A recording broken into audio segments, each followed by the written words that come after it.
3,101. Muli, ang mga puso ni na Wilder at Hades ay lubhang naantig. Ganito ba talaga kalakas ang isang demi-emperor? Ang pagkakaroon ng kakayahang sumilip sa nakaraan, kasalukuyan, at hinaharap ng isang tao. Hindi ba alam na ng demi-emperor ang ating tunay na kapalaran? Maingat na tiniyak ni Wilder. Magtiwala ka, kamahalan. Walang alinlangan na matagumpay kung matutupad ang misyon. However, may I dare inquire about my own future? Sinaman siya ng masamang tingin ni Thorian. Ang pagsisiwalat ng mga lihim ng langit ay isang bawal sa isang emperador. Pagmamasid sa lumalaking inis ni Thorian. Mabilis na humingi ng tawad si Wilder. Humihingi ako ng paumanhin. Kamahalan.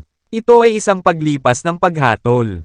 Patawarin mo ako. Lumipat ang tingin ni Thorian kay Thies. Ano ang pangalan mo? Talagang natakot si Thies at agad na tumugon. Ang pangalan ko ay Mateo Zimmerman. At ipinagkaloob sa akin ng mga tao ang titulong Thies. Tumanggo si Thorian bilang pagsang-ayon. Galing ka sa pamilya Zimmerman. Ang mga Zimmerman ay naging tapat na tagapaglingkod sa nakaraan. Ngayon, bibigyan kita ng kaliwanagan bilang regalo. Iangat mo ang iyong ulo. Maingat na itinaas ni Thies ang kanyang ulo. Nakipagtitigan kay Thorian. Sa isang tingin lamang mula kay Thorian. Tila may malalim na nahawakan si Thies at agad na nagsimulang yumuko sa Diyos Emperador. Ako ay lubos na nagpapasalamat sa iyong paggabay. Kamahalan. Hindi na nagsalita pa si Thorian. At unti-unting nawala ang kanyang anyo. Sa pagmamasid dito, si Hades ay lubusang nagalit. Napaka-unfair nito. Gumastos ako ng napakalaking pagsisikap upang buksan ang isang spatial passage dito. Ngunit wala akong nakuha mula dito.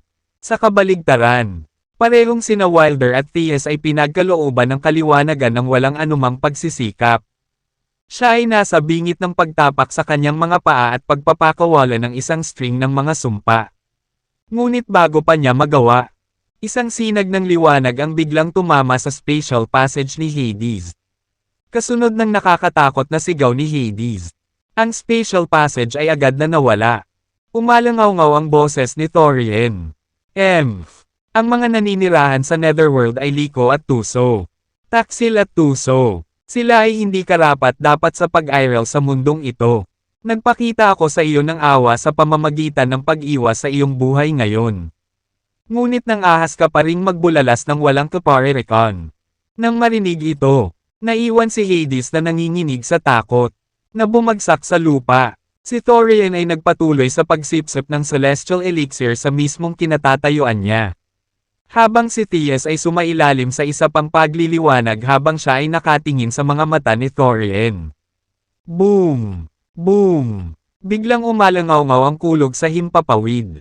Na sinabayan ng walang humpay na pagkidlat na bumulagta sa paligid. Ang eksena ay nabago sa isang malaking panoorin, na nagpapaalala sa katapusan ng mundo. Hindi nag-aksaya ng oras sina Callan at Theodore sa pagtakas. Hindi ito biro. Ang pagkabigong makatakas ay maaaring magbuwis ng kanilang buhay dahil hindi ito ordinaryong kulog. Ito ay banal na kaparusahan. Ang mga nang-ahas na suwayan ng langit ay nakatakdang harapin ang banal na kaparusahan. Matapos masipsip ang celestial elixir, nabawi ni Wilder ang kanyang pinakamataas na lakas, na muling pinagtitibay ang kanyang katayuan bilang ang pinakakakilakilabot na figure sa ilalim ng Demi-Emperor class.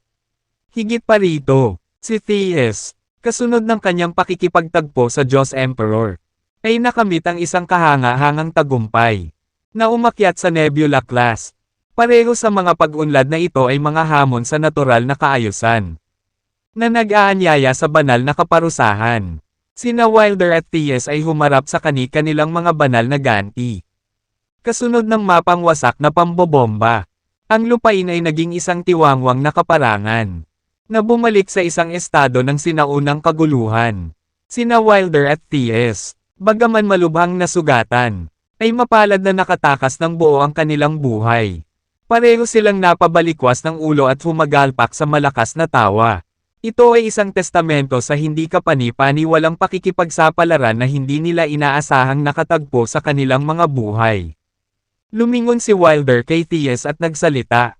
Theus, narinig mo na ang mga salita ng God Emperor.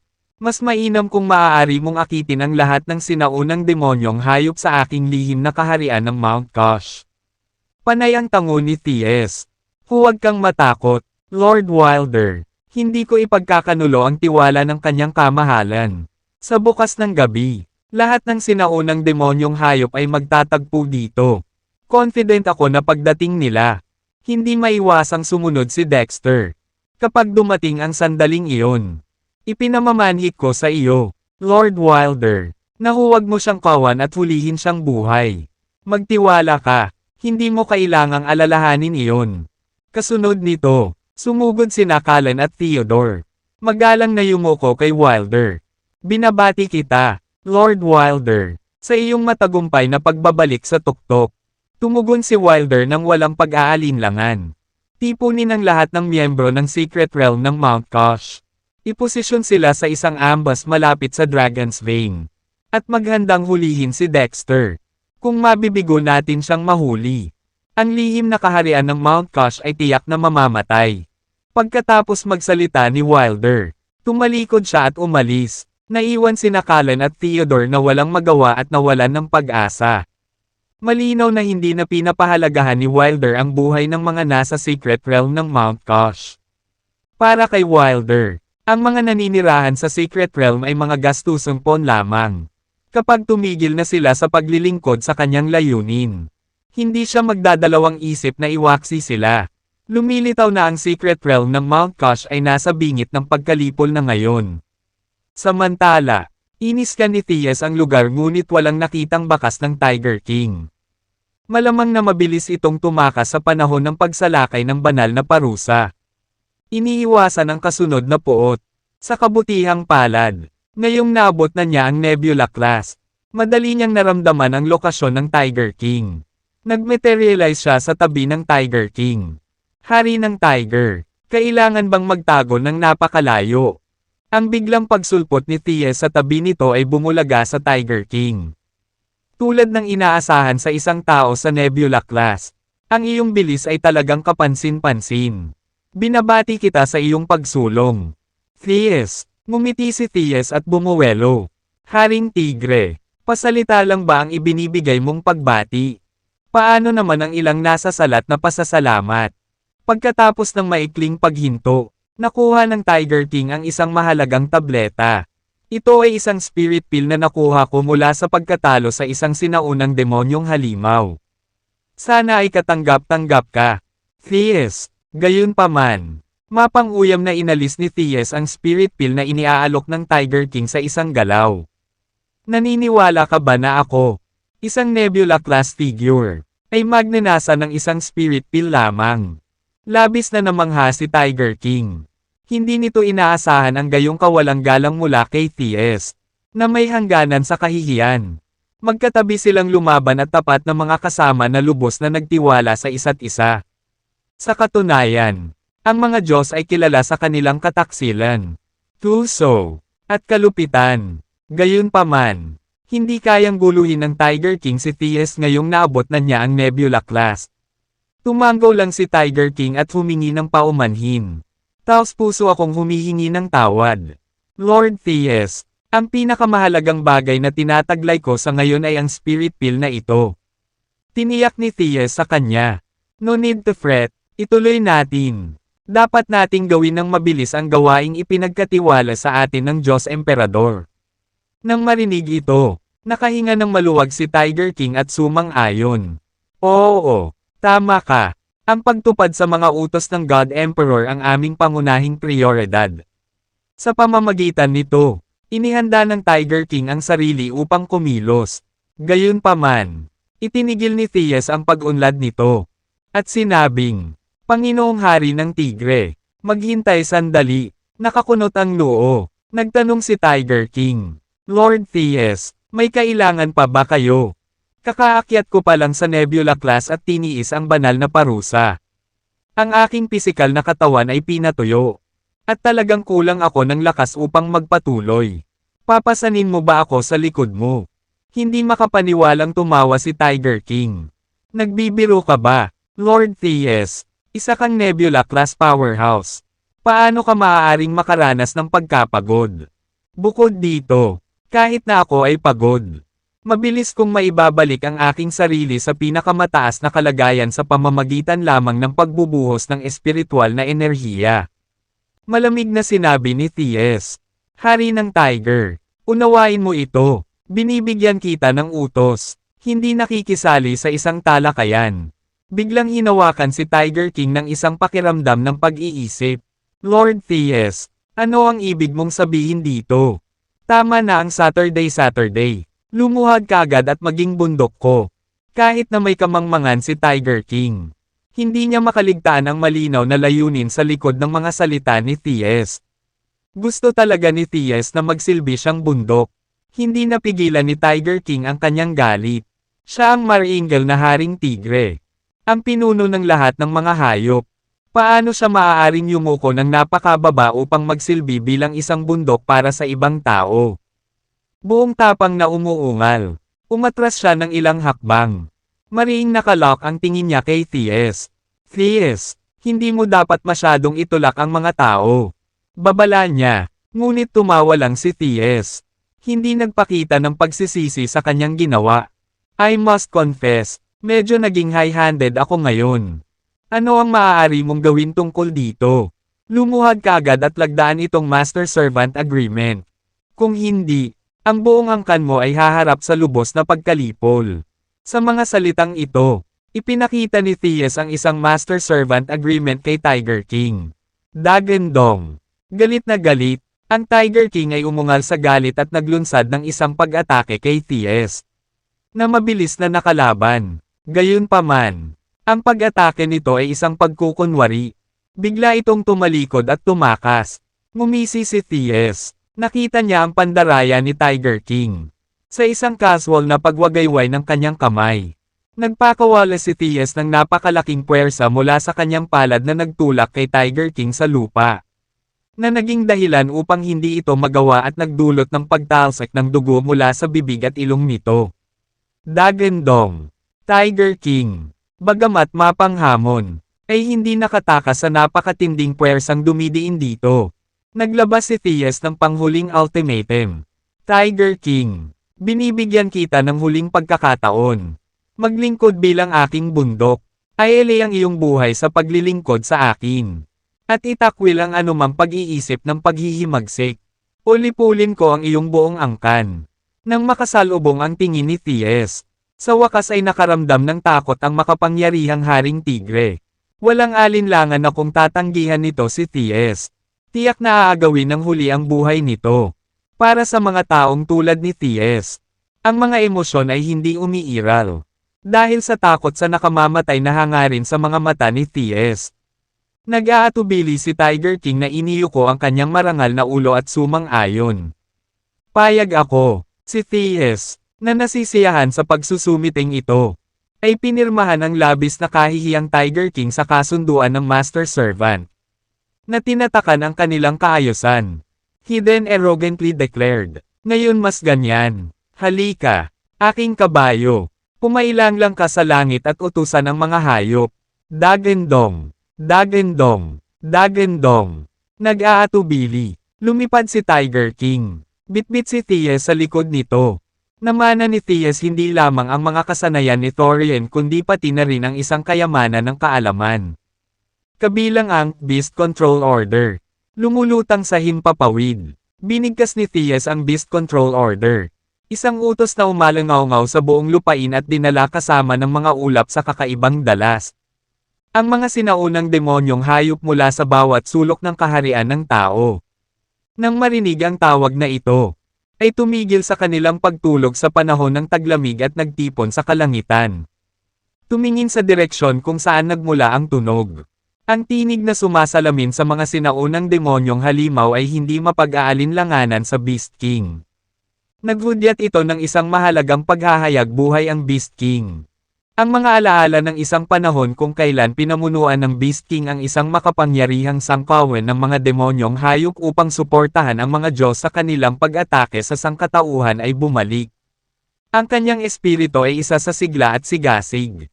Ligaw at namumuno. Kinatawan ng haring hayop ang kanilang pananampalataya at nagsilbing kanilang hindi natitinag na espiritual na haligi. Gayunpaman, pagkatapos ng napakalaking labanan, ang Beast King ay tila naglaho. Ngayon, ang Beast King, na minsang inakala na nawala, ay bumalik, at ang pananampalataya at pag-asa ng mga demonyong hayop ay muling nag-alab. Dagendong, Dagendong, Dagendong. Ang dagendong ng mga demonyong hayop ay umalangaw-ngaw sa kaharian ng tao habang nagmamadali silang magtipon-tipon sa secret realm ng Mount Kosh. Sa loob ng Great Martial Palace, si Dexter ay nasa proseso ng pagbawi mula sa kanyang mga kamakailang malubhang pinsala na idinulot ni Hades. Pagkatapos ng ilang araw na pahinga, kagagaling lang niya, habang naghahanda para sa kanyang pagsasanay ng Eurasia Sword. Isang apurahang tunog. Ang eksklusibong tawag ng Nightingale Squad ay umalangaw-ngaw mula sa labas ng pintuan ng kanyang silid. Ang talas ng boses ay nagpapahiwatig na ang kritikal na balita ay malapit na. Agad na napalitan ng seryoso ang kilos ni Dexter habang nagtuturo. Enter. Bumukas ang pinto, at pumasok ang isang miyembro ng Nightingale Squad. Nakinilala ang kanilang sarili bilang 18. Nagsalita sila. Ang Nightingale Squad sa East District ay nagulat ng paggalaw ng mga sinaunang demonyong hayop na lumilipad pakanluran. Ha! Lumakas ang sentido ni Dexter habang nagtatanong. Nagdulot ba ng pinsala ang mga sinaunang demonyong hayop na ito sa sinuman? Umiling si 18, na nagpapaliwanag. Walang pinsalang nagawa. Lumilitaw na nagmamadali sila. Umiiwas sa paggawa ng pinsala sa sangkatauhan o sa kanilang ari-arian. Nagsalubong ang kilay ni Dexter sa pagyuzisa habang nagtanong. Alam ba natin ang kanilang destinasyon? Muling tumunog ang tawag ng Nightingale sa labas ng pinto. Utos ni Dexter. Enter. Ang isa pang miyembro ng Nightingale Squad ay pumasok sa silid at lumuhad sa harap ni Dexter, na naghatid ng kanilang ulat. Guro, ang Nightingale Squad sa West District ay nakadetect ng mabilis na paglipat ng nakatagong kawen ng demonyong hayop patungo sa Hilagang Silangan. Ano? Nagulat si Dexter habang nagtatanong. Ang mga Western demonic beast ay gumagalaw din. Mas maraming tawag ng Nightingale ang umalangaw-ngaw mula sa labas ng silid. Guro, ang hilagang demonyong kawen ng mga hayop ay nagtatagpo patungo sa Timog Kanluran. Guro, ang katimugang kawen ng demonyong hayop ay nagtitipon sa Hilagang Kanluran. Lalong lumalim ang pag-aalala ni Dexter. At nakakunot ang noo niyang sinabi. Ang mga demonyong hayop sa buong Eurasia ay wala na sa kanilang natutulog na estado. Lahat sila ay nagpapakilos. May nangyayari. Buong pagmamadali. Inilatag niya ang isang mapa at sinimulan itong markahan. Na sinasabi, ang mga hayop mula sa silangan ay patungo sa kanluran. Yaong mula sa kanluran ay kumikilos sa Hilagang Silangan. Ang Hilagang Sangkawen ay umuusad sa Timog Kanluran. At ang Timog ay nagtatagpo sa Hilagang Kanluran. Habang pinagmamasdan niya ang may markang mapa, napagtanto ni Dexter ang sitwasyon. Lahat sila ay may iisang destinasyon, ang secret realm ng Mount Kosh. Ang mga sinaunang demonyong hayop ba ay nagtitipon sa lihim na kaharian ng Mount Kosh? Lahat sila ay malubhang nasugatan. Bakit sila pupunta roon nang hindi mo na ginagamot ang kanilang mga sugat? At saka, papunta ba sila sa Dragon's Vein? Ang paghahayag na ito ay nagdulot kay Dexter sa isang estado ng pagkabigla. Kung ang mga demonyong halimaw ay tunay na nagtatagpo sa Eurasia's Dragon's Vein, tayo ay nasa malubhang problema. Kung magtagumpay sila sa pag-agaw at pagkasira ng ugat ng dragon, ang Eurasia ay mawawala ang fortuna nito, na hindi maiiwasang humahantong sa pagbagsak nito. At si Pietro ay mahuhulog kasama nito. May hadlang sa secret realm ng Mount Kosh. Ang mga sinaunang demonyong hayop ay hindi dapat makalabag dito. Tama ba? Sinubukan ni Dexter na aliwin ang sarili sa ideyang ito. Maya-maya lang ay tumunog ang kanyang communicator. Pagtingin niya sa caller ID, nagulat siya nang makitang presidente pala ang tumatawag. Bumilis ang tibok ng puso ni Dexter. Naramdaman na ang tawag na ito sa ganoong sandali ay may mahalagang balita. Malamang na hindi maganda. Huminga siya ng malalim at inayos ang sarili at sinagot ang tawag. Ginoo, President, hinahanap mo ba ako? Nagsalita ang Pangulo. Dexter, alam mo ba ang mga kamakailang galaw ng mga demonyong halimaw? Tama. Oo. Ngayon ko lang na-detect ang kakaibang ugali ng mga demonyong halimaw mismo. Mr. President, ano ang iyong assessment sa sitwasyon? Kung hindi ako nagkakamali, nakita mo na ang kanilang layunin. Hindi ba? Tanong ng Pangulo. Huminga ulit ng malalim si Dexter. Pupunta sila sa secret realm ng Mount Kosh. Inaasahan ko ang kinalabasan na ito. Ngayon, natupad na ang hula ko. Sabi ng Pangulo. Ginoo, President, mayroong protection na hadlang sa secret realm ng Mount Kosh. Ang mga sinaunang demonyong halimaw ay hindi dapat makalabag dito. Hindi ba? Oh, nakalimutan kong banggitin. Inalis ng Kosh clan ang harang. Ano? Ang tugon ng Pangulo ay bumasag sa huling pag-asa ni Dexter. Nanginginig ang boses ni Dexter sa pag-aalala. Malamang ang target nila hindi. Tiyak na Dragon's Vein iyon. Ang aking Panginoon, si Pietro White, ay nagbabantay pa rin sa ugat ng dragon. Kailangan kong pumunta at iligtas siya. Nagbabala ang Pangulo.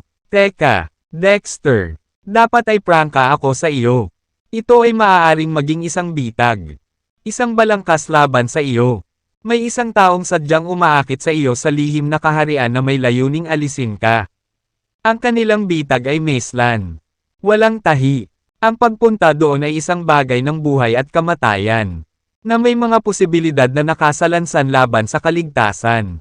Willing ka pa bang pumunta? Ganoon pa man. Determinadong tumugon si Dexter. Oo, kailangan kong pumunta, para sa mga tao ng Eurasia. Fortuna ng bansa, at kahit para sa aking Panginoon. Hindi ako maaaring tumalikod. Humalaklak ang Pangulo. Sa katunayan, ang Great Marshal na personal kong itinalaga ay hindi ako binaygo. With a cautious tone, Dexter questioned, Mr. President, sa bigat ng sitwasyon, hindi ba dapat kumilos ka? Kung ipinapahiwatig mo na isa kang ordinaryong tao, walang kapangyarihan, mahihirapan akong paniwalaan. Nagkaroon ng ilang sandali ng katahimikan bago time na sumagot ang Pangulo. Ang pagkilos ngayon ay haantong sa isang malaking sakuna para sa Eurasia. Hindi pa dumarating ang sandali para kumilos ako. Pero kapag nangyari na, makatitiyak ka, hindi ako magpipigil. Buti naman. Kahit na hindi ko lubos na naiintindihan ang iyong intensyon. Nagtitiwala ako sa iyo, Dexter remarked. Pagkatapos ng maikling paghinto, nagpatuloy ang Pangulo. Sa ngayon, ang pinakamabuting hakbang ko ay pigilan ang pakikialam ng mga mandirigma ng Eternal Class. Ang iba, ipinagkatiwala ko sa iyo. Agad na nagningning ang mga mata ni Dexter nang marinig niya ang kanyang sinabi. Ano ang ibig sabihin nito ni Ginoong Presidente? Ibig sabihin kaya niyang pigilan ang Eternal Class Warriors. Si Mr. President ay talagang isang mandirigma ng Eternal Class. Labis na namangha si Dexter. Mr. President, nakakagulat talaga. Hindi nakakagulat na hindi dapat husgahan ng isang tao ang isang libro sa pamamagitan ng pabalat nito. Hindi ko alam na bahagi ka ng Eternal Class. Pinahahalagahan kita sa iyong karunungan at lakas. Agad na nagdilim ang mukha ng Pangulo. Ngayon, ipaliwanag sa akin kung ano ang ibig mong sabihin sa hindi kailanman dapat husgahan ng isang tao ang isang libro sa pabalat nito. Maayos na iniba ni Dexter ang topic. Haha, siya nga pala, Ginoong Presidente. Gusto kong magbakasyon ngayon para gumugol ng kaunting oras sa aking pamilya. Pagkatapos ng lahat, ang paglalakbay na ito ay maaaring maging isang one-way na biyahe. Sagot ng Pangulo, inaprubahan. Dapat talagang gumugol ka ng mas maraming oras sa iyong anak. Pagkatapos ng maikling pag-pause, nagpatuloy siya. Siyempre, kung nagdadalawang isip ka ngayon, may oras pa. Isang mahinang ngiti ang sinabi ni Dexter. Isang bagay na hinding-hindi ko pagsisisihan sa aking buhay ay ang gampanan ang papel ng Great Marshal at ang pagdadala ng dakilang responsibilidad ng pag-iingat sa Eurasia. Humalaklak ang Pangulo. Sa panahon natin, matatawag kang tanga. Pero sige, Inihanda ko na ang pambansang watawat para sa iyo. Bumalik ka ng buhay. At ang watawat ay tataas sa iyong karangalan. Kapag hindi ka nakarating, ang bandera ay tatambay sa katawan mo. Matigas na tumango si Dexter. Sinabing, naiintindihan. Samantala, si Missy ay nakatira kasama sina Hannah at Daniel. Si Anita at Diego ay karaniwang abala sa trabaho sa Linton Group, na nag-iiwan sa kanila ng limitadong oras upang gugulin kasama si Missy. Sa sandaling ito, si Missy ay abala sa pagsasanay ng estilo ng pagsuntok ng militar. Ang estilo ng pagsuntok ng militar na ito ay itinuro sa kanya ng kanyang amo. Si Tyler, sa kabila ng kanyang murang edad, pinagkadalubhasaan na ni Missy ang sining sa isang pambihirang antas, na madaling nahihigitin kahit isang pangkaraniwang martial artist na nasa hustong gulang. Si Missy ay nagpakita ng kahanga-hangang tibay, na nagsanay ng husto sa loob ng 2 oras na diretso. Paulit-ulit na pinakiusapan ni Hannah at Daniel na magpahinga. Ngunit nanatili siyang walang humpay. Ang sitwasyong ito ay nagdulot ng matinding pag-aalala kina Hannah at Daniel. Hindi naiwasang sisihin ng dalawa si Dexter. Sa sinabi ni Hannah, sa totoo lang, ano ang iniisip ni Dexter? Bakit niya pinayagan si Missy na mag-aral ng martial arts? Daniel chimed in. Talagang babae si Missy. Dapat ay nag-aaral siya ng mas maisla na gawain tulad ng pagpipinta o pagsasayaw. Missy, tumigil ka na sa pag-practice. Hindi mo kailangang matakot sa iyong ama. Kung maglakas loob siyang sumbatan ka, tatayo si Lola para sa iyo. Talaga, Missy, susuportahan ka rin ni Lolo. Kung ang tatay mo ay maglakas loob na magsabi ng anumang negatibo, bibigyan ko siya ng isang piraso ng aking isip. Si Missy ay nanatiling hindi sumusuko. Nagngangalit ang kanyang mga ngipin ng may determinasyon. Lola, Lolo, wala itong kinalaman kay tatay. Desisyon kong matuto ng martial arts. Paglaki ko, gusto kong maging katulad ng tatay ko. Isang tunay na bayani. Tutulungan ko ang mabubuting tao at parurusahan ko ang masasama. Sinimulan ni Hannah. Missy, sabihin mo sa akin. Pinayagan ka ba ng iyong ama na sabihin ito? Idinagdag ni Daniel. Sa katunayan, ang mga malalalim na salita mula sa isang bata ay hindi karaniwan. With unwavering determination, Missy replied, Lola, hindi mo na kailangan magtanong. Gusto ko talagang matuto ng martial arts mag-isa. Lingid sa kaalaman ni Missy. Nakikinig si Dexter sa kanilang usapan sa labas ng pinto. May halong pait ang kanyang pagtawa. Tama si Missy. Ang kanyang pagnanais na matuto ng martial arts ay ganap na kanya. Sa totoo lang, nag-alinlangan si Dexter na hayaan siyang magsanay. Sa takot para sa kanyang kaligtasan. Gayunpaman, tulad ng sinasabi, ang mansanas ay hindi nahuhulog sa malayo sa puno. Ipinamalas ni Missy ang parehong lakas ng loob ni Dexter noong kabataan niya. At nasumpungan niyang hindi niya magawang pigilan siya. Kumatok si Dexter sa pinto. Come in, sabi ni Hannah. Hindi nakalock ang pinto. Pumasok si Dexter sa silid. At nang makita siya, banayad na sumenya si Hannah kay Daniel. Agad na naunawaan ng huli ang kanyang intensyon at sinabi kay Dexter. Dexter, may sigarilyo ka ba? Naubos ko na ang akin. Nagpa siya si Daniel na kausapin ng pribado si Dexter sa pagkukunwari ng smoke break. Maginhawang umiwas si Dexter sa paninigarilyo habang nasa duty. Kaya wala siyang dalang sigarilyo. Umiling siya, na nagsasabing, paumanhin, tatay, hindi ako kadalasang nagdadala ng sigarilyo habang nagtatrabaho ako. Medyo awkward ang pakiramdam ni Daniel. Ngunit mabilis siyang nakabawi. Dumukot sa kanyang bulsa at kinuha ang isang pakete ng Yellow Crane Tower na sigarilyo. Well, tingnan mo, binili ko itong sigarilyo kaninang umaga. At sa hapon, nakalimutan ko na ang mga ito. Kara, Dexter, lumabas tayo sa balcony para manigarilyo. Agad namang sumagot si Dexter. Papa, papasapo ako. Gusto ni Lacey na huminto ako sa paninigarilyo. Gayunman, ibinasura ni Daniel ang kanyang pag-aalala. Sinabing, no need to worry. I can quit smoking tomorrow. Sa balcony na lang natin ta. Para hindi natin maistorbo ang bata. Walang ibang pagpipilian si Dexter kundi samahan si Daniel sa balkonahe, kung saan nagsimula silang magbuga ng mga usok sa bukas na hangin.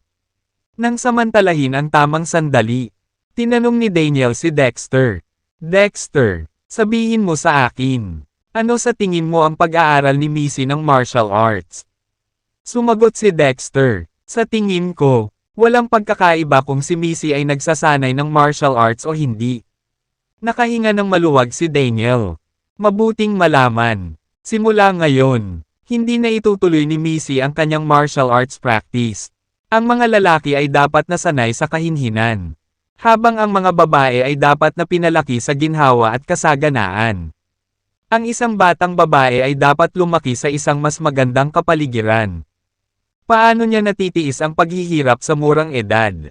Paano kung magkakaroon siya ng malalakas na braso at matipunong mga binti mula sa kanyang pagsasanay at hindi makapag-asawa? Ano ang gagawin natin noon? Sabi ni Dexter, Dad, hindi ko po kayang magdesisyon sa bagay na ito.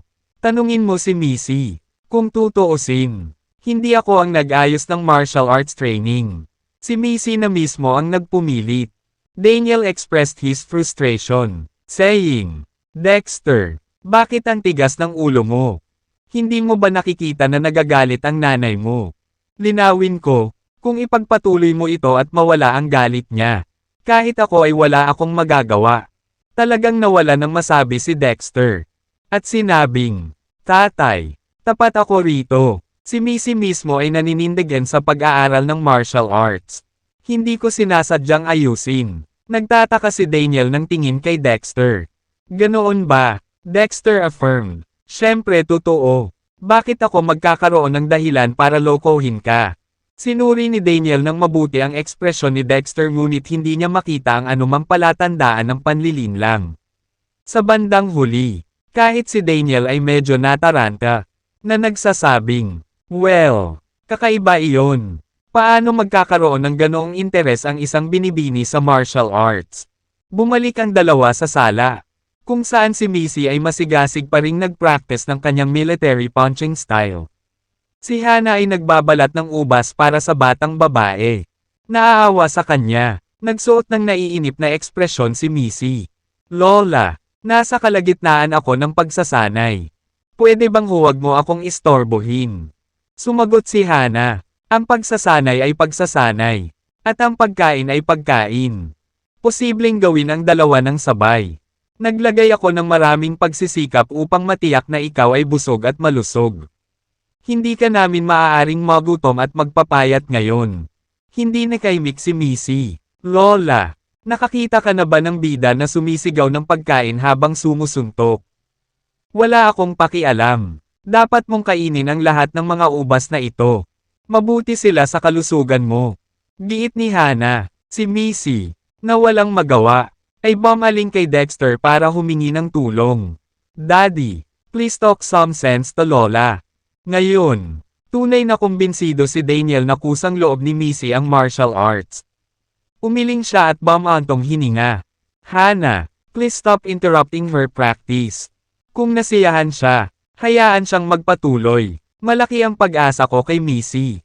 Sigurado akong makakamit niya ang magagandang bagay sa martial arts sa hinaharap.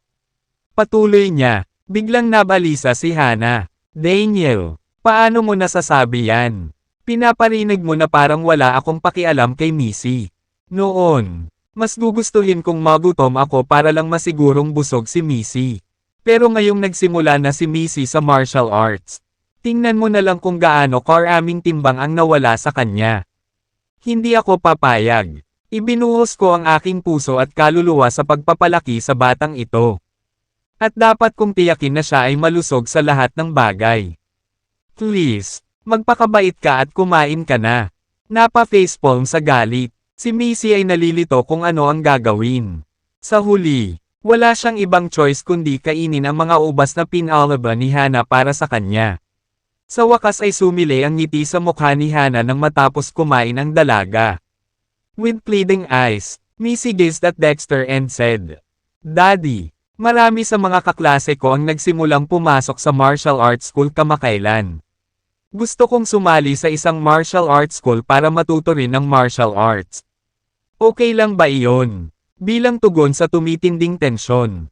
Mabilis na kumilos ang Pangulo, na nagtatag ng maraming paaralan ng martial arts sa buong bansa sa magdamag.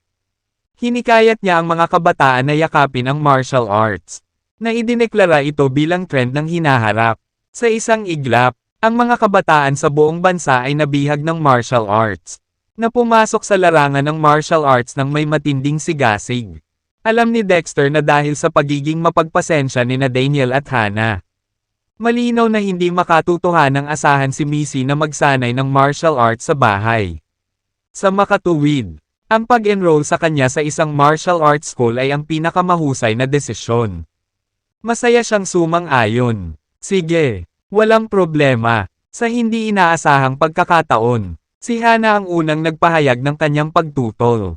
Hindi ako sang-ayon. Lubos akong hindi sumasang-ayon. Ang mga batang babae ay dapat na nag-aaral ng musika, chess, panitikan, at pagpipinta. Hindi nakikilahok sa labanan at labanan. Talagang tumanggi akong payagan si Missy na magsanay ng martial arts. Medyo nakaramdam ng awkward si Dexter. Hindi sigurado kung paano makumbinsi si Hannah. Kinurot ni Hannah si Daniel ng mariin. Dan, bakit wala kang sinasabi? Matitiis mo bang makita ang ating minamahal na Missy na nagtitiis sa hirap sa martial arts school? Narinig ko na ang mga kondisyon ng pamumuhay doon ay hindi kapani-pani walang mahirap. At maraming bata ang napapaluha dahil sa pagod. Masunaring sinabi ni Daniel. Well, I think it's best if we honor the child's choice in this matter. Hannah, agad na binaril ni Hannah si Daniel ng isang matalim na tingin. Ano ang sinabi mo? Halika ulit. Agad namang natakot si Daniel sa mabangis na titig ni Hannah at mabilis na nagpalit ng paninindigan. I agree with Hannah. Mas mainam para sa mga babae na tumuon sa mga gawain tulad ng musika, chess, at pagpipinta. Saglit na hindi alam ni Dexter kung paano sila kukumbinsihin. Habang iniisip niya kung ano ang gagawin, umalangaw-ngaw mula sa labas ng pinto ang tunog ng pagpihit ng susi sa isang kandado. Dad, Mom, I'm back, anunsyo ni Lacey nang pumasok siya at tamad na humiga sa sopa. Tiningnan niya ng masama si Dexter. Dexter, bumalik ka na. Nauuhaw na ako. Pwede bang lumapit ka at bigyan mo ako ng shoulder rub? Please. Natahimik si Dexter. Walang alinlangan na si Lacey ang una at tanging tao sa buong mundo na maglalakas loob na hilingin sa Great Marshal na magpamasahe sa kanya.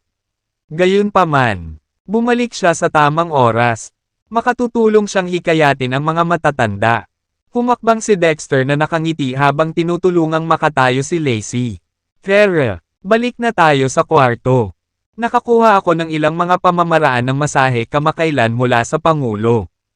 I-treat kita ng relaxing massage. Hindi makapaniwalang sagot ni Lacey. Talaga. Hindi ko akalain na ang abalang presidente ay magkakaroon ng oras at karangyaan upang bangkailan ang sining ng masahe. Sa pagmamasid sa magiliw na pakikipag-ugnayan sa pagitan ng mag-asawa. Hindi napigilan ni Missy na imulat ang kanyang mga mata. Mukhang totoo ang kasabihang nakakalimutan ng isang lalaki ang kanyang ina pagkatapos magkaroon ng asawa. Mukhang nakalimutan niya hindi lang ang kanyang ina kundi pati na rin ang kanyang anak na babae. Gulat na pinandilatan ni Daniel si Hannah. Tigilan mo na yang kalokohan sa harap ng bata simula ngayon. Tingnan mo kung ano ang kinuha niya sa iyo. Alam niyang mali siya. Pinili ni Hannah na huwag makipagtalo. Sa loob ng silid ni Lacey, ipinaliwanag sa kanya ni Dexter ang mga pasikot-sikot sa bagay na ito, na naghahanap ng kanyang opinyon. Matapos ang ilang sandali ng katahimikan, biglang tumulo ang mga luha ni Lacey. Dexter, I can tell that you also wish for Missy to learn martial arts. Sabihin mo sa akin ang totoo. Ikaw ba ay nasa panganib kamakailan? May posibilidad ba na hindi mo na kami mapoprotektahan? Kaya gusto mong makasigurado na maipagtatanggol ni Missy ang sarili niya. Nanatiling tahimik si Dexter. Sa totoo lang, iyon ay isang subconscious na pag-aalala na kanyang kinakaharap. Mahigpit na hinawakan ni Lacey ang braso ni Dexter. Dexter, I understand it's unrealistic to ask you to let go of your duty. But I only hope that in critical moments, maalala mo kami ni Missy at unahin mo ang sarili mong kaligtasan. Okay. Hindi ka lang buhay ng isang tao. Ikaw ang buhay nating tatlo. Naiintindihan mo ba? Marahang hinaplos ni Dexter ang buhok ni Lacey. Huwag kang mag-alala. Alam ko ang ginagawa ko. Umaasa ako na kukumbinsihin mo sina tatay at nanay. Okay, sabi ni Lacey. Sa huli, nagtagumpay si Lacey na hikayatin sina Hannah at Daniel. At sa wakas ay pumayag ang matatandang mag-asawa na payagan si Missy na pumasok sa paaralan ng martial arts. Nang marinig ang balita, agad na tumalon si Missy ng 3 talampakan ang taas sa kasabikan. Ang pag-enroll ni Missy sa martial arts school ay isang bagay na napakahalaga sa buong pamilya. Nag-rally silang lahat para samahan siya sa unang araw niya. Pinili ni Dexter ang pinakaangkop na paaralan ng martial arts. Isang kilala sa mahusay na kalidad ng pagtuturo at kaligtasan sa campus. Siya ay maingat tungkol sa pagsisiwalat ng koneksyon ni Missy sa Great Marshal upang maiwasang maakit ang atensyon ng mga may malisyosong intensyon. Sa makatuwid, itinago niya ang kanyang pagkakakilanlan at, tulad ng anumang regular na magulang, sinamahan si Missy sa paaralan. Pagdating nila, nakita nila ang mahabang pila ng mga tao na naghihintay sa gate ng school. Maliwanag na kailangan nilang maghintay ng hindi bababa sa 2 hanggang 3 oras bago sila dumating. Bulong ni Dexter, Lacey, ano sa tingin mo kung gagamitin ko ang mga koneksyon ko para makapasok tayo agad sa school? Hindi namin alam kung gaano karaming oras ang maaari naming sayangin sa paghihintay sa linyang ito. Bilang Great Marshal, gumawa siya ng malaking kontribusyon sa Eurasia. Kahit na isinakripisyo ang kanyang sariling kapakanan upang matiyak ang kaligtasan nito. Makatarungan lamang na matamasa niya ang gayong mga espesyal na pribilehiyo. Gayunpaman, agad na umiling si Missy. Hindi na kailangan. Dad, maghintay na lang tayo sa pila. Ang saya ko talaga pumila. Bakit? Curious na tanong ni Dexter. Sumagot ang babae, sa ganitong paraan, mas makakasama ko kayo ni nanay. Ang mga salita ni Missy ay humatak sa puso ni Dexter at Lacey. Dahil sa kanyang katayuan bilang Great Marshal, kakaunti lang ang mga pagkakataon ni Dexter na makasama ang kanyang anak na babae. Para kay Missy, kahit na ang pagtayo sa linya kasama ang kanyang mga magulang ay naging bihira at marangyang kasiyahan. Ngumiti si Dexter at marahang hinaplos ang ulo ni Missy. Okay, maghihintay si Daddy sa pila mo. Matapos ang 2 oras na paghihintay, sa wakas ay si Missy na. Gayunpaman, bago magkaroon ng pagkakataon si Dexter na isumite ang mga dokumento ni Missy. Isang mayamang ginang ang biglang itinulak sa gilid ang isang matambok na batang lalaki. Hello, excuse me, maaari mo ba kaming tulungan sa proseso ng pagpasok? Sabi ng ginang sa admission personnel ng school. Tumangala ang mga tauhan sa pagpasok at nang makilala ang ginang. Ang kanina'y walang pakialam na ekspresyon ay agad na uminit. Oh, ikaw pala Mrs. York. Siyempre. Umupo ka muna. Tutulungan kita kaagad. Habang nagsasalita ang mga tauhan ng admission. Inalok din niya ang kanyang upuan sa ginang. Nakatayo habang pinoproseso niya ang mga pamamaraan ng pagpapatala. Ang eksenang ito ay nagdulot ng malawakang kawalang kasiyahan, na humahantong sa isang biglaang pagpuna mula sa lahat. Hoy! Ano ang nagbibigay sa iyo ng karapatang pumutol sa linya? Eksakto! Ilang oras na kaming nakatayo sa pila. Ano ang nagbibigay sa iyo ng karapatang pumutol sa harap namin? Mangyaring pumila sa likod para magparehistro. I can't believe the admission personnel is on her side. Anong kahihiyan sa paaralan? Galit na pinandilatan ng ginang. Si Karen York, ang karamihan. Tumahimik ka. Ano ang lahat ng kalokohan na ito?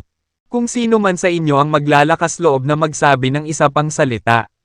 Maniwala kayo sa akin. Sisiguraduhin kung wala ni isa sa inyo ang makakakumpleto ng inyong pagpaparehistro.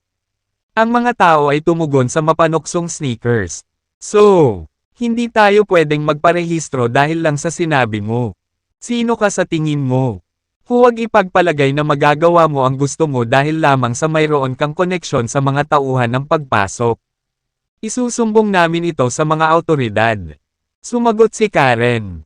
Ikaw ay isang grupo ng mga ignorante na tanga, na naniniwala na ang aking impluwensya ay nakasalalay sa admission personnel na ito. To tell you all the truth, my husband is the head of the Martial Arts Association. And he also serves as the principal of this school. Sabihin mo sa akin, wala ba akong karapatan para matukoy kung naka-enroll ka? Nang marinig ang paghahayag na ito, agad na tumahimik ang karamihan. So siya talaga ang asawa ng principal. Bakit ba tayo nakikipagtalo sa kanya? Kahit na matanggap ang ating mga anak. Kung magpas siya ang punong guro na gawing mahirap ang mga bagay para sa kanila sa hinaharap, maaari itong magdulot sa kanila ng maraming problema. Sa huli, pinili ng karamihan na tumahimik. Baka sa mukha ni Karen ang kasiyahan. Hindi ka ba masyadong mayabang? Ituloy mo, hinahamon kita. May iba pa bang may problema sa pagpuputol ko sa linya? Kung hindi, magpapatuloy ako sa proseso ng aking pagpapatala. Napangiti ang admission personnel at sinabing, Mrs. York, hindi mo kailangang alalahanin ang iyong sarili sa kanila. Aasikasuhin ko kaagad ang proseso ng iyong pagpapatala. Tutol ako, isang malamig na boses ang biglang bumusina mula sa gitna ng karamihan. Lahat ng mata ay mabilis na napalingon sa pinanggalingan ng boses. Kalaunan ay napako si Dexter. Ang isang hindi mapakali na tensyon ay tila namumulaklak sa mga nanunood habang sila ay nakikiramay sa kanyang sitwasyon. Masyadong walang ingat ang binatang ito. Alam niyang asawa ito ng principal. Pero naglakas loob siyang hamanin ito. Wala ba siyang pakialam sa kinabukasan ng kanyang anak? Nagulat si Karen kay Dexter. Sino ka sa tingin mo? Wala kang karapatang manligaw. Sagot ni Dexter. Ordinary citizen lang ako na hindi nakaka-appreciate ng line cutting. Paboran mo ako at ilipat ang iyong mga A*S sa likod ng linya. Kung hindi, kailangan mong harapin ang mga kahihinatnan. Agad na sumiklab ang galit ni Karen. Panay ang titig nito kay Dexter. Ano ba kasing sinabi mo?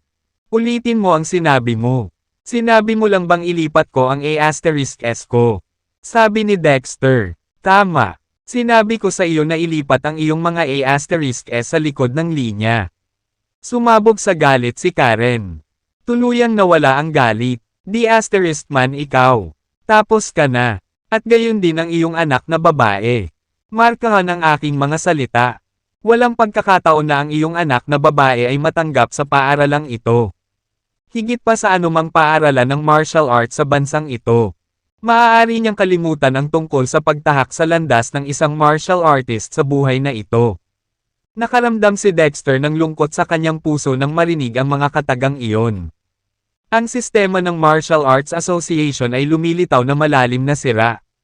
Ito ay katakataka na ang isang babae lamang ay maaaring magkaroon ng gayong impluwensya sa isang martial artist at magdikta sa kapalaran ng isang mahuhusay na individual.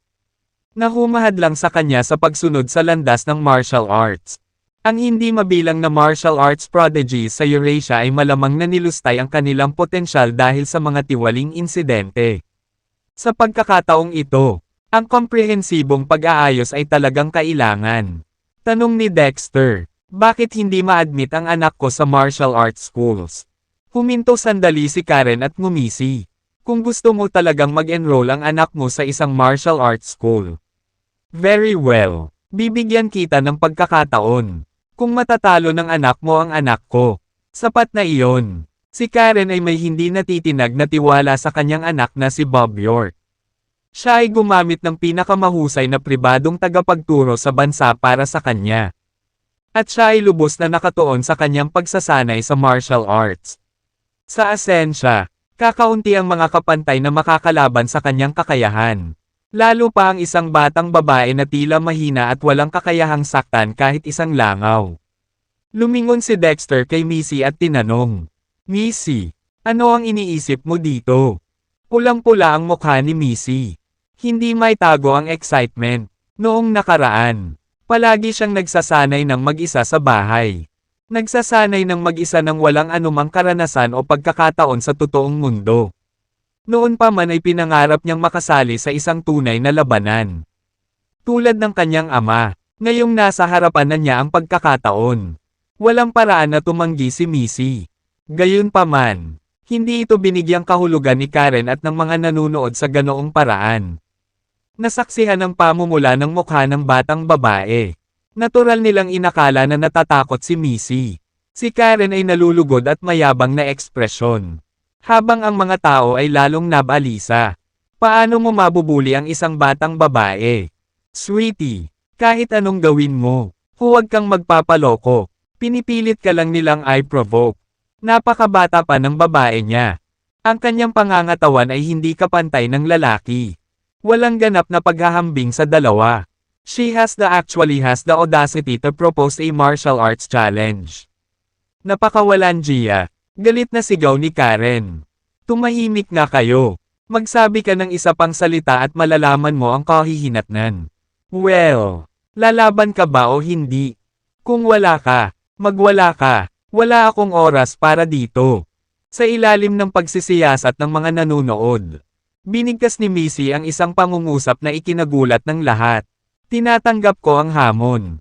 Ano? Ang mga tao ay agad na bumaba sa kaguluhan. Talagang tinanggap ng dalaga ang hamon. Siya ay pumasok mismo sa kanilang bitag. Hindi ba siya natatakot na mabugbog sa laman?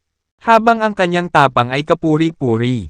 Siya ay walang ingat, na hindi kanais-nais. Sinubukan siyang pigilan ng karamihan. Sweetie, bawiin mo ang sinabi mo.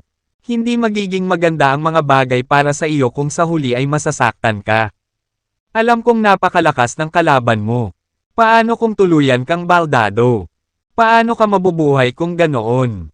Sa isang tame time na ekspresyon, hinarap ni Missy ang karamihan, na nagsasabing, huwag kayong mag-alala, lahat, magpapagaan ako sa kanya, hindi ko siya people ayan. Ang karamihan ng tao ay nai-render lubos na hindi makapagsalita. Tama ba ang narinig natin? Saan kinukuha ng batang babaeng ito ang kanyang kumpiyansa? Habang ang mga nanunood ay hindi sigurado kung ano ang magiging reaksyon. Sina Karen at Bob ay nagngangalit sa galit. Ang talas ng dila mo. Bata ka, Emph. Ang pagmamayabang ay hindi katumbas ng tunay na kasanayan. Maghintay ka lang malapit ka nang humingi ng awa. Galit na sagot ni Karen. Hindi ako makapaghintay. Tugon ni Missy. Humakbang si Bob. Walang emosyon ang mukha habang nakatitig kay Missy. Humingi ng tawad sa akin ngayon at ipanga ko na hindi na muling makisali sa martial arts. Kung susundin mo, maaari kong isaalang-alang na iligtas ang iyong buhay. Na may determinadong hitsura sa kanyang mukha. Sinabi ni Missy, iyon nga ang gusto kong sabihin sa iyo. Nililigawan mo si kamatayan. Si Bob ay sumabog sa galit. Na sinumpa si Missy nang walang pag-aalinlangan. Si Missy ay sumugod din. Ginamit ang estilo ng pagsuntok ng militar habang si Bob ay gumagamit ng kickboxing. Sinuntok niya ang paa ng bata. Ang kanyang maliliit na kamao ay lumikha ng isang kapansin-pansing kaibahan sa mabilog na malalaking paa ng kanyang kalaban. Bang! Isang mapurol na kalabog ang umalangaw-ngaw habang si Bob ay hindi inaasahang pinalipad. Samantala, nanatiling tahimik si Missy.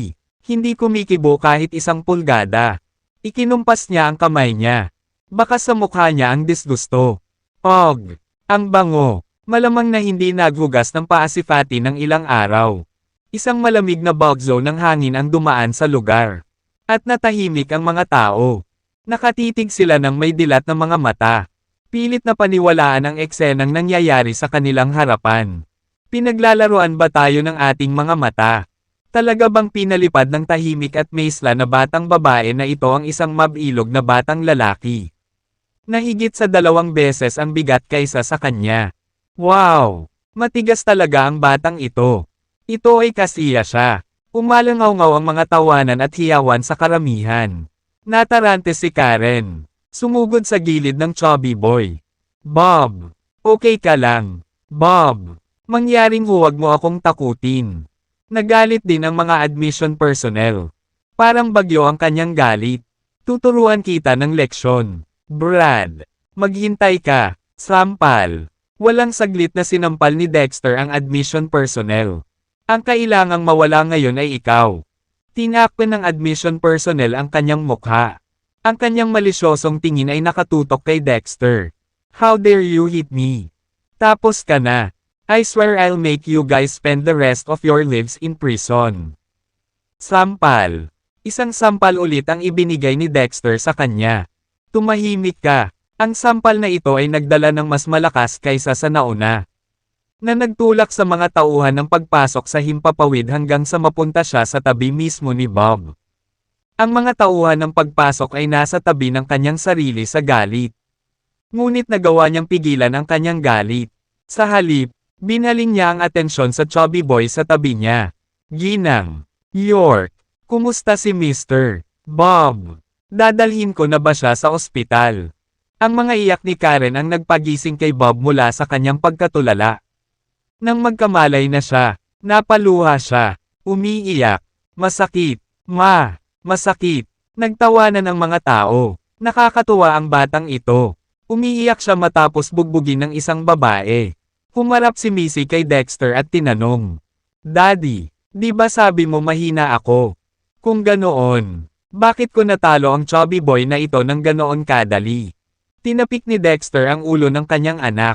Hindi naman sa malakas ka, Missy. Bagkus ay masyadong mahina ang kalaban. Kailangan mo pa ring magsikap. Tumanggaw si Missy. Naiintindihan ko po, Daddy. Inilibot ni Lacey ang mata kay Dexter. Ang taong ito ay nagpapatunog na parang hindi ito isang malaking bagay. Ngunit ang lakas ni Missy ay walang kapantay na ngayon sa kanyang mga kapantay pagkatapos makatanggap ng pagsasanay mula kay Mr. Collins. Maari pa niyang malampasan ang maraming adult martial artists. Gayunpaman, sa mga mata ni Dexter, siya ay itinuturing na mahina. Masyadong mataas ang standards ni Dexter. Kinuha ni Karen si Bob. Kinuha ang kanyang mobile phone. At nagdial ng numero. With gritted teeth, she said, Honey, grabing nasugatan ang anak natin. Kikilos ka ba o hindi? He's in a terrible state. And you're asking if it's serious. Mas mabuting pumunta ka dito sa lalong madaling panahon. Kung may mangyari man na hindi inaasahan, hindi ko sasagutin ang responsibilidad. Tuwang-tuwa ang mga tauhan ng pagpasok. Umabot sa bagong taas ang kanyang kayabangan. Dumating na si Mr. York. Brat ka. Walang paraan para makatakas ka sa pagkakataong ito. Tinanong ni Dexter. Maaari ba nating ipagpatuloy ang mga papeles para sa aking anak? Ano? Parehong hindi nakaimik ang admission personnel at si Karen. The latter snap. Iniisip mo pa bang i-enroll ang anak mo? Dapat mong ituring ang iyong sarili na maswerte kung papayagan kitang umalis dito sa isang piraso ngayon. Sinabi ni Dexter. Sinabi mo lang na kapag nanalo ang anak ko laban sa anak mo, papayagan mo siyang mag-enroll. Ngumisi si Karen. Babalik ako sa sinabi ko ngayon. Ano ang maaari mong gawin tungkol dito? Binabalaan kita.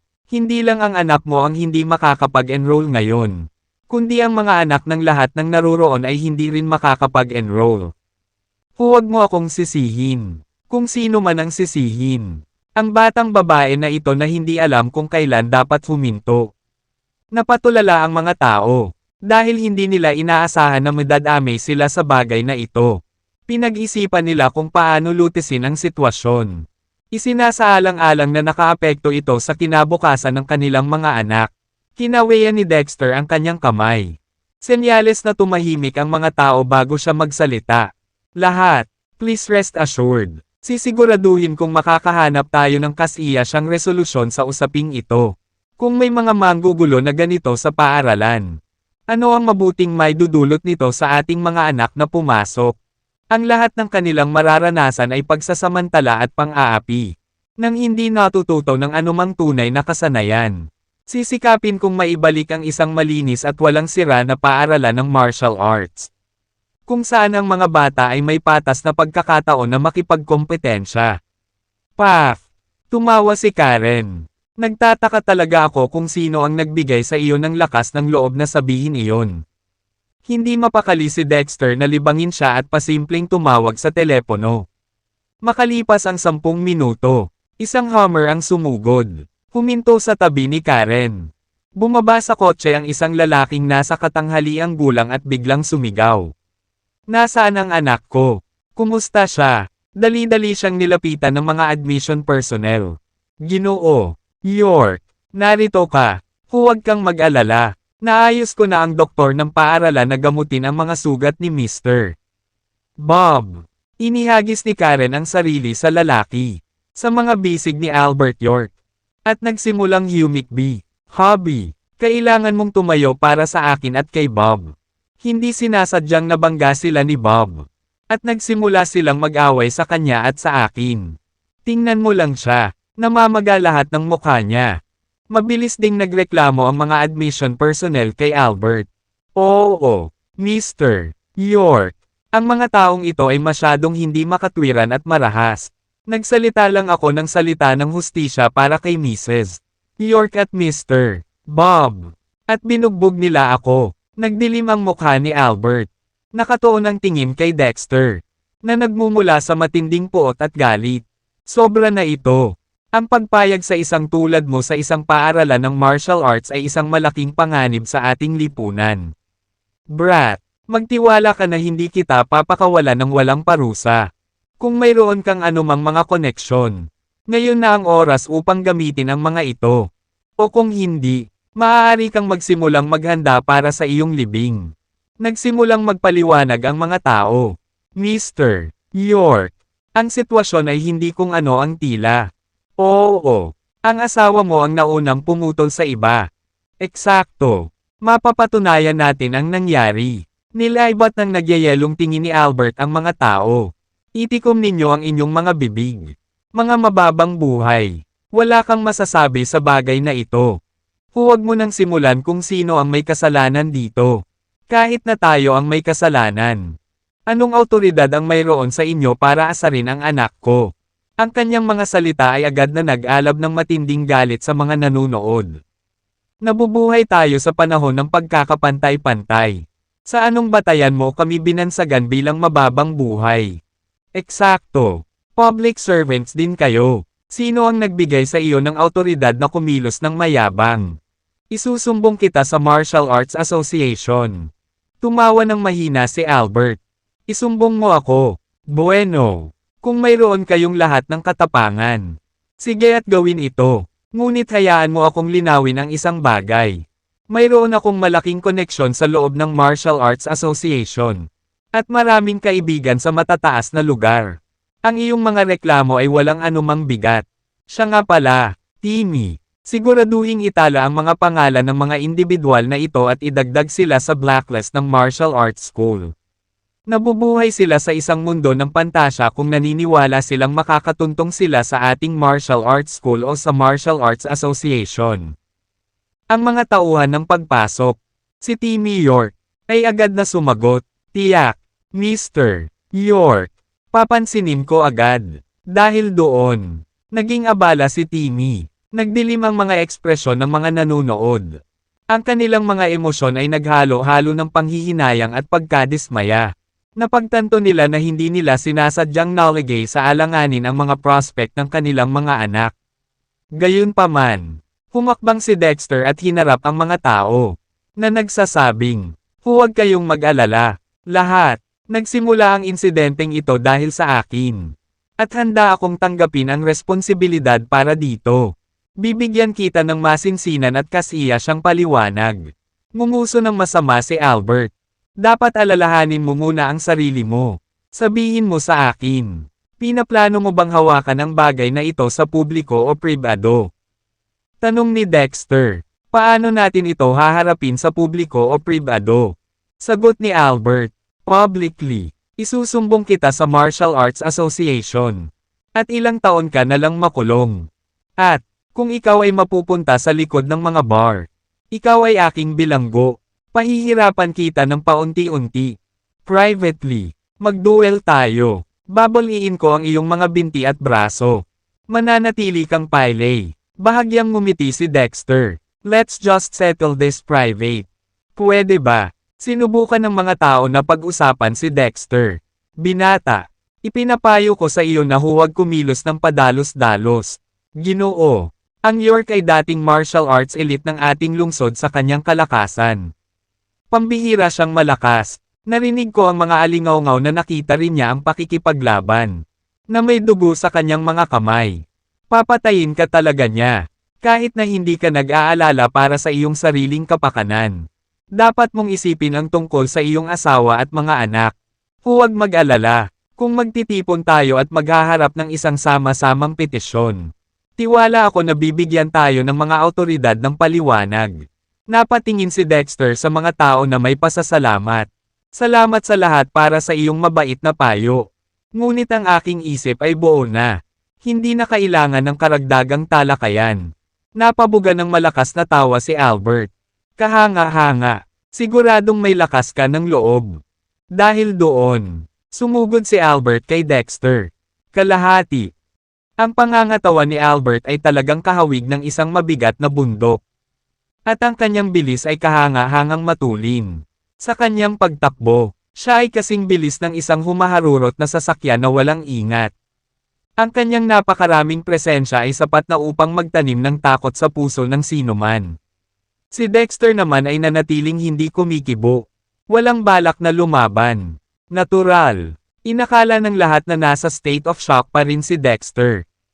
Nakikita ng lahat ang malagim na mga kaganapan na malapit nang mangyari. At ipinikit nila ang kanilang mga mata sa dalamhati.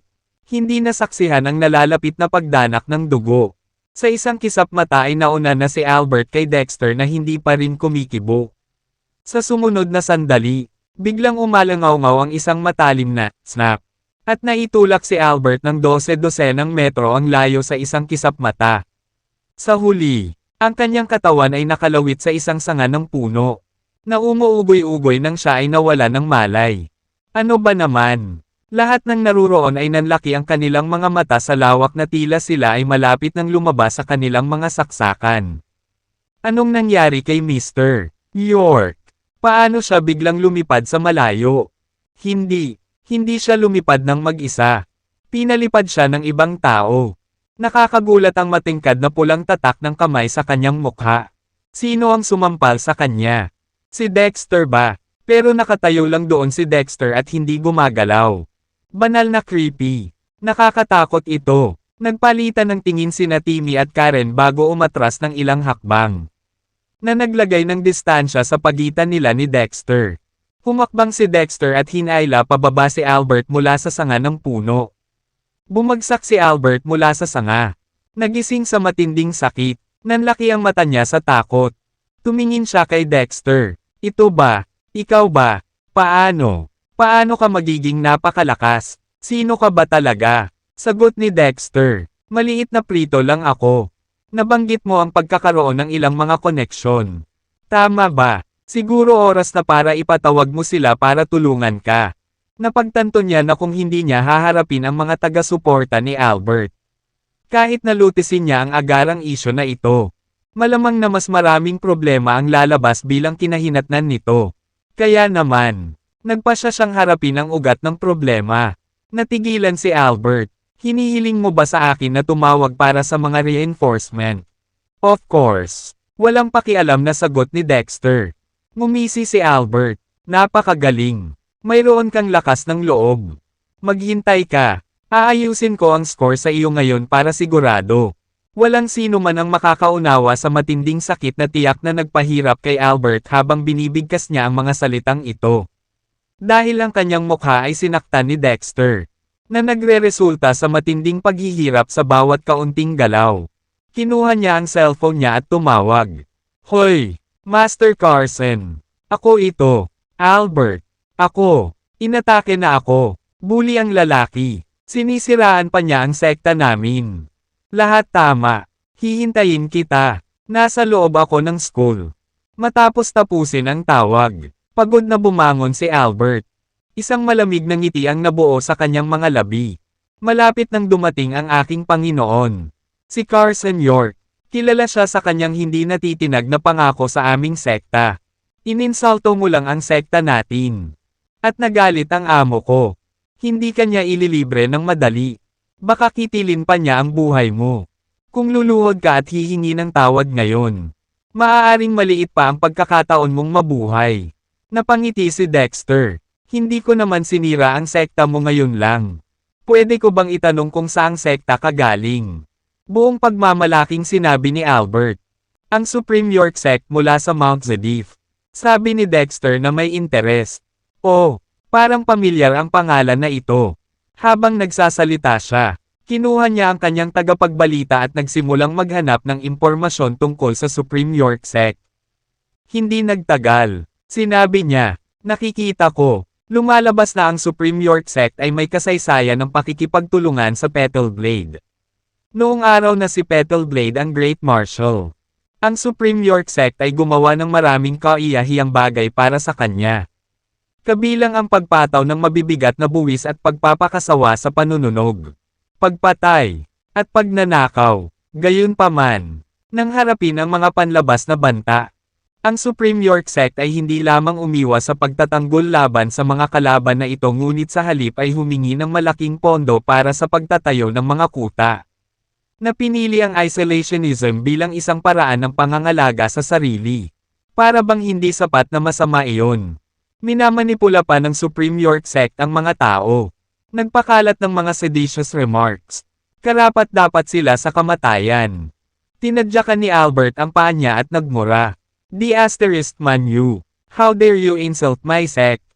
Maghintay ka. Tiyak na babayaran ka ng aking Panginoon ng iyong buhay. Sagot ni Dexter. Ganun ba? Bago niya kunin ang buhay ko. Lilipulin ko ang Supreme York Sect. Ang sekta na ito ay walang iba kundi isang kulto. Bullshit. Ikaw ang kulto. Ang iyong buong pamilya ay isang kulto. Maaaring lumitaw si Albert na galit. Ngunit sa kaibuturan, lihim siyang natuwa. Habang mas mahigpit na isinumpa ni Dexter ang kanyang sekta, mas lumakas ang pakiramdam ng kagalakan sa loob niya. Dahil alam niyang parurusahan ni Carson si Dexter ng malupit. Inilabas ni Dexter ang kanyang telepono at diniyal ang numero ni Soul Wolf. Soul Wolf, magtungo sa Mount Zedif at kumuha ng organisasyon na kilala bilang Supreme York Sect. Bilasan mo at huwag mag-aksaya ng oras. Ang mga tagubili ni Dexter sa Soul Wolf ay palaging direkta, na hindi nangangailangan ng mga detalye. Naiintindihan ko, gagawin ko kaagad. Sagot ni Soul Wolf. Sa mismong sandaling iyon, nakikipaglaro siya ng baraha sa Siyete at Squirrel. Bago nagsimula sa kanilang paglalakbay sa Secret Realm ng Mount Kosh, binigyan ni Dexter ng isang araw na bakasyon ang Soul Wolf at ang iba pa. Si Soul Wolf ay naglalaro ng poker habang ang Killer Wolf ay gumugugol ng kaunting oras sa kanyang ama. Para naman kay Ares at sa iba pang mga nakatatanda, sila ay nasa labas at paruroonan. Naggalugad at naglalakbay, na nagmamasid sa nakamamanghang kagandahan ng kanilang sariling bayan. Sa kaibuturan, naunawaan nilang lahat na ang ekspedisyong ito ay maaaring isang one-way na paglalakbay. Kaya naman hinangad nilang pahalagahan ang mga huling sandali ng kagandahan sa kanilang buhay. Nang matanggap ang order, agad na inihagis ni Soul Wolf ang kanyang mga card sa mesa at pagkatapos ay hinayla ang kanyang communicator. May trabaho tayo, boys. Regroup. Sumagot si Killer Wolf. Nakuha ko. Nagmura si Ares. Hindi ako isa sa mga anak mo. Roger yan. Sumulat si Don. Ako ang iyong lolo. Regroup. Sabi ni Tyler. Ako ang tatay mo. Regroup. Nameless chimed in. Ako ang ninuno mo. Regroup. Samantala, nagpatuloy ang paghaharap sa martial arts school. Tawa ng tawa si Albert na kitang-kita ang kanyang mga bagang. Ngayon ko lang ba narinig na sinabi ng lalaking ito na lilipulin niya ang Supreme York Sect? Ito ang madaling pinaka-nakakatawang biro na narinig ko sa aking buhay. Sino siya sa tingin ng lalaking ito? Isang uri ng Diyos, na para bang kaya niyang pawiin ang isang sekta na may isang siglo ng kasaysayan sa isang pahayag lamang. Haha, kung ang taong ito ay tunay na Great Marshal. Ang mga baboy ay umaakyat sa kalangitan. Ang isang tunay na Great Marshal ay hindi na kailangang personal na i-escort ang kanilang anak sa isang paaralan ng martial arts para sa pagpapatala. Sa isang salita lamang mula sa Great Marshal. Hindi mabilang na martial arts schools ang mag-aagawan para i-enroll ang kanyang mga anak. Nagsisimula na ring questionin ng mga nanonood ang kredibilidad ni Dexter. Nang ipakita ni Dexter ang kanyang kahanga-hangang husay kanina. Naniniwala ang ilan na maaaring siya ay isang hindi mapagpanggap na dalubhasa sa martial arts. Gayunpaman, ang kanyang pag-aangkin na ibagsak ang Supreme York Sect ay agad na nagmistula sa kanya na parang isang walang muwang na brute na hindi kailanman nakakita ng halos buong mundo. Boom! Biglang, dumagundong na umalangaw-ngaw ang bomb alot sa hangin mula sa itaas. Lahat ay tumangala, at nasaksihan lamang ang isang helicopter na mabilis na papalapit. Sa kalaunan ay direktang umaaligid sa itaas nila. Kasunod nito, isang figure ang tumalon pababa mula sa helicopter. Agad na gumawa ng paraan ang mga tao. Biglang may sumigaw. Narito, walang suot na parachute ang taong iyon. Aking kabutihan. Siya ba ay naghahanap ng kamatayan? Nakakita na ako noon ng mga pagpapakamatay. Ngunit ito ang unang pagkakataon na nakakita ako ng isang taong gumagawa nito ng napakaganda. Bang! Sa wakas ay nakarating ang tao. Na lumikha ng isang malaking bunganga sa pagtama. Ang palabas ay kahawig ng isang malakas na lindol. Marahas na yumanig sa lupa at nagpapadala ng mga bugzo ng alikabok sa hangin. Ang ulap ng alikabok ay nakakubli sa paningin ng lahat, na naging dahilan upang hindi matiyak ang mga pangyayaring nagaganap sa loob. Gayunpaman, ang kanilang mga imahinasyon ay humantong sa kanila na maghinuha na ang indibidwal na bumaba ay malamang na nakatagpo ng isang kakilakilabot na kapalaran. Potensyal na nabawasan sa isang pulp sa epekto. Gayunpaman, nang maalis na ang alikabok at usok, ang tanawing sumalubong sa lahat ay labis na kahanga-hanga kung kaya't naiwan sila sa bingit ng kawalang paniwala. Halos lumuwa ang kanilang mga mata mula sa kanilang mga socket. Hindi lamang lumitaw ang tao nang hindi nasaktan. Ngunit walang kahit isang bakas ng alikabok sa kanya. Ang kanyang puting kasuotan ay nanatiling malinis, na nagniningning ng isang hangin ng dignidad at pagpipino. Paano hindi ka pani-pani walang kahanga-hanga? Ito ang tinatawag mong powerhouse. Ang pagtalon pababa ng hindi nasaktan mula sa isang eroplano ay hindi katakataka. Hindi isang pagmamalabas na ihalintulad siya sa isang taong pangalawa lamang sa Great Marshal. Siya dapat ang reinforcement na ipinatawag ni Mr. York. Carson York. Hay nako, mukhang may problema si Dexter ngayon. Inilibot ni Carson ang kanyang walang pakialam na tingin sa karamihan at walang pakialam na nagtanong. Sino ang nang insulto sa aking sekta? Napaatras si Albert at nang may malakas na kalabog. Lumuhad sa harapan ni Carson.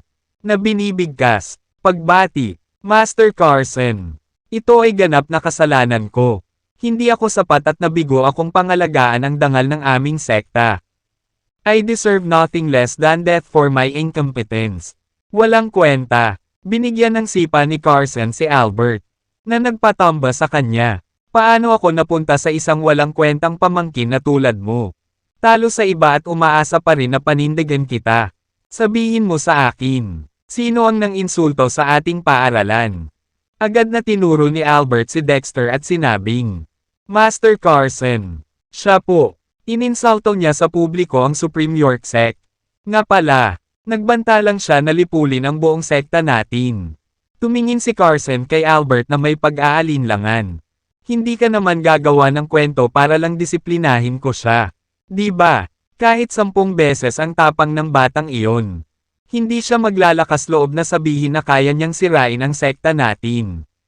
Nagmamadaling sinabi ni Albert, Master Carson. Dapat mong paniwalaan ako sa bawat salitang sinabi ko ay totoo.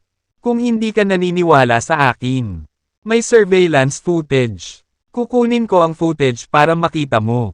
Sa pamamagitan nito, nagpunta si Albert upang kunin ang footage ng surveillance. Sabi ni Dexter, no need. Talagang sinabi ko na. At nagawa ko na. The asterisk man ito. Galit na pinandilatan ni Carson si Dexter. Mas mayabang ka pa sa inaakala ko. Sabi ni Dexter, hindi. Hindi ako mayabang. Nagsasabi lang ako ng totoo. To be honest, ikaw ay hindi gaanong mahalaga bilang isang langgam. At walang kapantay sa akin sa aking paningin. Paano ito? Dalhin mo ang iyong backer ng direkta upang tumayo para sa iyo. At ibababa ko kayong lahat sa isang iglap. Sa ganoong paraan, hindi ko na kailangang masusing lutisin ang bawat detalye at sundin ang bawat bakas. Pag-aaksaya ng aking oras.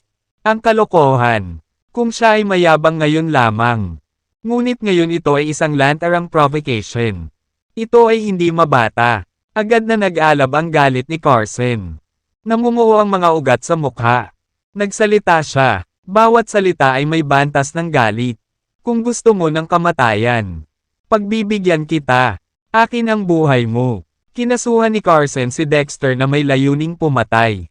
Nanatiling hindi natinag si Dexter sa harap ng pag-atake ni Carson tulad ng pagharap niya kay Albert kanina. Nakatayo siya, hindi gumagalaw, na parang walang nangyayari. Nakapikit na si Carson. Malapit nang bumasag ang kamao kay Dexter. Gayunpaman, ayaw pa ring umatake ni Dexter. Sa pagkakataong ito, nanlaki ang mga mata ng lahat. At hindi kumukurap. Natatakot silang makaligtaan ang kamangha-manghang sandali na ito. Bang! Pagkatapos ng isang muffled sound, si Carson ay lumipad. Bukod dito, sa pagkakataong ito ay lumipad siya sa kaparehong sanga ng puno ni Albert, na nakabitin roon. Umindayog ng matindi. Tumayo si Dexter, ni hindi gumagalaw kahit isang pulgada mula sa kanyang kinatatayuan. Wala man lang sugat. Muling kinusat ng lahat ang kanilang mga mata. Minsan pa ay nagdududa kung sila ay nakakaranas ng isang ilusyon. Totoo ba ito? Nasaksihan ng lahat ang kapangyarihan ni Carson. Tumalon siya sa eroplano at hindi nasaktan. Pero ngayon, bakit bigla na lang siyang naging inutil na kaharap ni Dexter? Masyado bang mahina si Carson? Kalokohan. Halatang masyadong malakas si Dexter. Nagsimulang suriin muli ng lahat si Dexter. Sa ganitong kakila-kilabot na lakas, paano maaaring magmula ang isang tao sa isang ordinaryong background? Sa pagninilay sa kanyang kamakailang deklarasyon na lipulin ang Supreme York Sect. Maaaring hindi lamang ito isang walang laman na banta. Maging si Albert, nagsimulang makaramdam ng kaguluhan sa kanyang puso sa sandaling ito. Napagtanto niya na maaaring kumagat siya ng higit pa sa maaari niyang nguya sa pagkakataong ito. Alam niyang ang lakas ni Dexter ay higit pa sa nakikita. Mas makapangyarihan siya kaysa sa nakikita niya. Ang kanyang ay may kakayahan na tiyak na mapunta si Carson sa parehong sanga ng puno tulad ng kanyang sarili. Napakahusay ng kontrol sa kapangyarihan. Nakasabit si Carson sa sanga ng puno. Nakaramdam ng paninikip sa kanyang dibdib at kakapusan sa paghinga. May matamis na lasa ang kanyang lalamunan. At ibinuka niya ang kanyang bibig upang iluwa ang isang subo ng maruming dugo. Nagsisimula na siyang magtanong sa katotohanan. Mula pagkabata, nagsasanay na siya ng martial arts, na nagtitiis ng mga paghihirap ng maraming beses kaysa sa kanyang mga kapantay. Sa loob ng Supreme York Sect, walang alinlangan na siya ang pinakamalakas. Pangalawa sa wala. Anong nangyari ngayon? Sa hindi inaasahang pagkakataon, hindi niya nakayanan ang isang galaw ng plain lukang na batang iyon. Ang lahat ba ng mga taong ito ng paglilinang ay nasayang lahat? Dahan-dahang naglakad si Dexter papunta kay Carson. Sobrang lakas ng tibok ng puso ni Carson. Talagang nakaramdam siya ng takot. Bagamat nakaranas na siya ng takot noon. Ang takot na nararamdaman niya ngayon ay hindi pa nagagawa. Sa mukha na puno ng panghihinayang. Sinabi ni Dexter. Ang hindi pagsunod sa payo ng mga matatanda ay kadalasang humahantong sa mga negatibong kahihinatnan. Sinabi ko sa iyo na kumuha ng ilang backup ngayon. Ngunit hindi ka nakinig. Ngayon, binubugbog ka na, di ba? Panahon na para sa taong nasa likod mo na sumulong at protektahan ka mula sa mga hamon. Kung hindi, mamamatay ka. Ang salitang kamatayan ay tumaman ng diretso sa puso ni Carson, na nagdulot ng bahagyang kirot sa kanyang dibdib. Biglang wala na siyang ganang humingi ng tulong sa kanyang sekta. Ang lalaking ito ay hindi mapag-aalinlanganan. Marahil ay sinusubukan niya akong i-drag ang aking sekta sa ito. Para mapuksan niya kami, sa paghusga sa kanyang mga salita at kilos. Tila talagang may kakayahan siyang gawin iyon. Gayunpaman, si Albert ay hindi kasing lalim ng iniisip ni Carson. Ang tanging nasa isip niya ngayon ay humingi ng tulong sa kanyang sekta. Siguradong matatalo ng sekta si Dexter. Hindi mahalaga kung gaano kahanga-hanga ang isang individual. Maaari ba talaga nilang madaig ang isang buong organisasyon? Samantala, sa taluktok ng Mount Zedif, isang marangya at marangyang palasyo ang nakatayo. May isip lamang ng isa ang mga yaman at kayamanan na kailangan para makapagtayo ng isang palasyo sa ibabaw ng matarik at masungit na taluktok ng bundok. Ang pinuno ng palasyong ito ay walang iba kundi ang Supreme York Sect. Sa sandaling ito, oras na para sa pahinga sa tanghali. At walang kaluluwa sa arena ng palasyo. Biglang binasag ng sunod-sunod na malalakas na putok ang katahimikan dito. Ang mga miyembro ng York Sect, na umiidlip sa hapon sa loob ng palasyo, ay nagulat sa kaguluhan. Sila ay likas na sumugod sa martial arts arena. Pinalibutan si Soul Wolf at ang kanyang mga barkada. Sa isang kisap mata, ang martial arts arena ay naging dagat ng mga tao. Halos 2,000 tao ang nakapaligid sa iilan sa kanila. Sino kayong mga tao? Ay sad ang iyong pangalan. Hiling ng isang taong tila pinuno. Walang pakialam na tumingin si Soul Wolf sa kabilang partido. Ilabas mo ang iyong pinuno. Hindi ka qualified na kausapin ako. Paano matapang? Galit na galit ang pinuno. Mga bantay, dakpin ninyo sila at parusahan sila. Oo. Ang pangkat ng seguridad ng pinuno. Humigit kumulang 10 malalakas na individual. Ay humakbang ng walang sabi-sabi at sinugod patungo sa Soul Wolf. Sinalubong sila ni Alfred ng isang tawanan.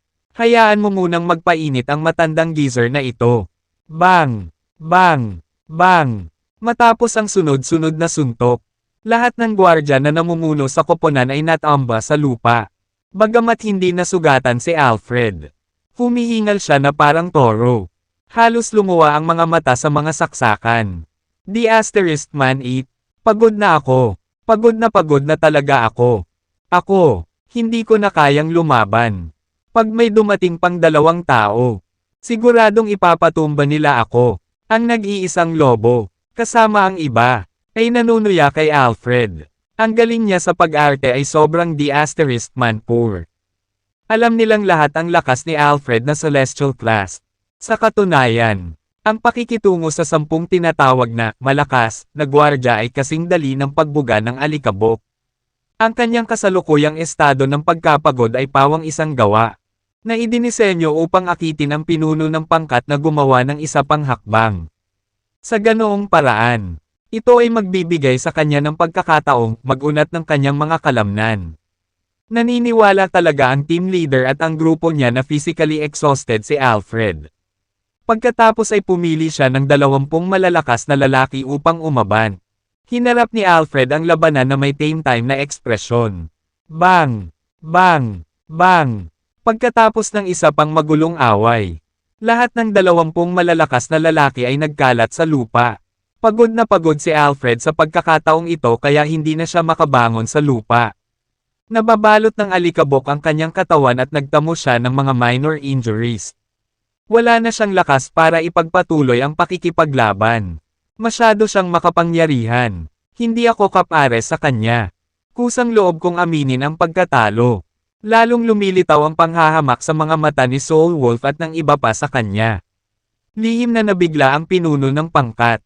Ang mga pinili lang niya ay talagang pinakamalakas sa mga malalakas. Hindi ako makapaniwalang natamba na sila ng sobrang pagod na matandang ito. May staying power talaga ang matandang ito. Gayunpaman, ayos lang dahil kahit siya mismo ay umamin ng pagkatalo. Malinaw na hindi niya may pagpapatuloy ang laban. Kung magpapadala lang tayo ng ibang team, siguradong mapababa natin siya. Kaya, ang pinuno ay pumili ng isa pang pangkat ng 30 malalakas na lalaki upang maglunsad ng isa pang pag-atake. Sa pagkakataong ito, tiyak na magiging matagumpay ito. Baka sa mukha ni Alfred ang takot. Soul Wolf, hindi ko siya matatalo. Ikaw na, Tick. Hindi natuwa si Soul Wolf. Nang makita iyon, walang pagpipilian si Alfred kundi humingi ng tulong sa Killer Wolf at Connor. Ang iba ay hindi mapakali na aliwin si Alfred. Kaya tumanggi silang maglaro kasama ang kanyang mga dula. Naiwan na walang pagpipilian. Kinailangan ni Alfred na kumagat ng bala at humakbang. After a bout of chaos and conflict, si Alfred ay pagod na pagod. At ang lahat ng mga kaaway ay nakahiga na paralisado sa lupa. Na walang anumang lakas sa pakikipaglaban. The Asterisk Man Eat, sobrang naiinis ang team leader na parang nakalunok ng isang dosenang langaw. Hindi ba't itinapon mo na ang tuwalya? Paano ka pa makakalaban?